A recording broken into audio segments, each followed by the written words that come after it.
Thank you, Manolis. So I don't know what the meaning of life is, but at least I know what my meaning and purpose in this gathering is. So first of all, happy birthday, Manolis. Really, this is I think the point of birthdays is just to stop and think, and think about the good fortune to have friends like you, and to be able to spend a little time pondering. Then the second reason is to have this short period of, frankly, fright that I had when you asked me to speak at this, because I first said, yes, absolutely. And then I said, oh my God, what have I done? Because I don't know the meaning of life. And, I felt unprepared. It was like this horrible test that was coming up, and I had nothing to say. I asked a couple of people that were wiser than me. One of my friends said, oh, everybody knows that life begins after the dog dies and the kid goes off to college. I said, that's not useful. I was pondering this, and it was lovely to hear all the things that people were saying, particularly during the fast talks.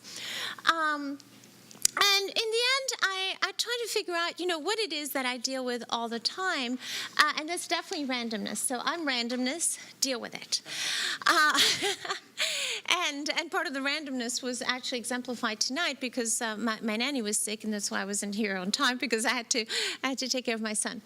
So randomness, we heard about randomness. I loved Veronica's talk. That was absolutely wonderful, and I started pondering on that. And there's a beautiful saying in French, which I, tell my children often, which is le hasard fait bien les choses. Randomness does things well.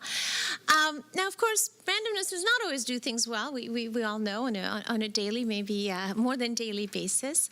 But in many ways it does. And I was also trying to think, how does this relate to life? Bergson, I don't know how many people know him, because he probably, he's sort of gone out of fashion as a philosopher. He was a late 19th century French philosopher, actually cousin of Marcel Proust. And he said that life was that which was not deterministic, that, a jet of water looked alive, but it was not alive. You could predict how it was going to fall. So that's a beautiful, very poetic notion of life.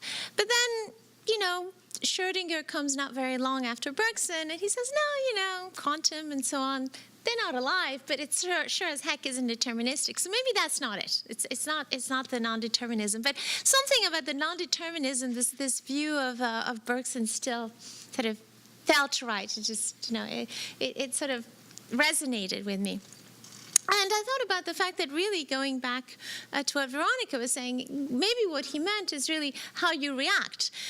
Non-deterministic things happen, but how you're going to react to it, that's your decision. That's the real non-determinism. Yes, there's some statistical non-determinism in how things happen at a micro level, but at a macro level is your reaction. That's the non-deterministic aspect.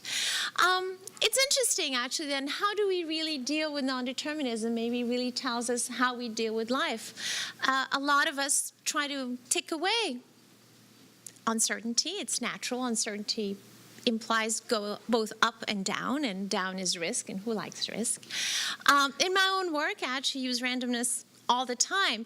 I try to explain to my students that randomness and designing algorithms with randomness, either as a design principle or using randomness, is wonderful. I call it the ultimate slacker philosophy.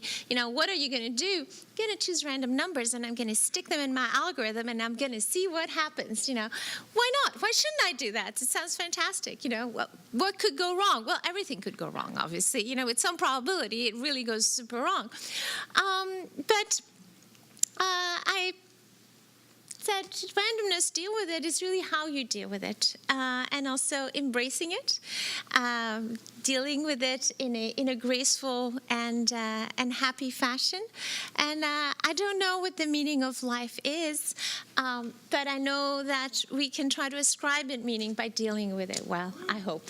Thank you.